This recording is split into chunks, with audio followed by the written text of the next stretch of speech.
ใหญ่โพดบ่ เป็นหยัง มันอ่อนโพด โอ้บ่ นอนโพด มันอ่อนโพด เอาไปเปแบบนี้ บ่เฮาเฮ็ดเลยให้เพิ่นน่ะ ด้วยเงาๆขาดศอก ยังขาศอกเอาให้มันขาศอกแล้วก็ไปเปแบบนี้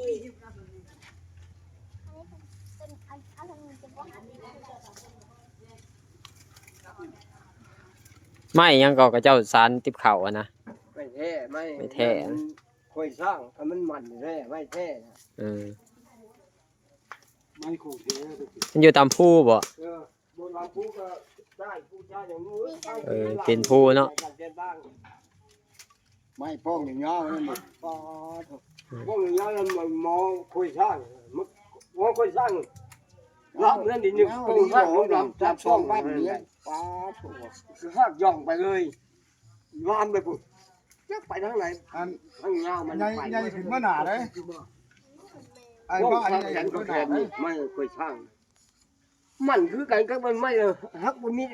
ถกบ่มีขาดได้เอาไป มัน มา เงาอ่ะซ้ำไม่พังไม่ยังแล้ว อันนี้ไม่พางก็ว่าไม่พางไม่ซอดบ่ไม่จังเอามาเฮ็ดให้เขาสีกับรถได้กัน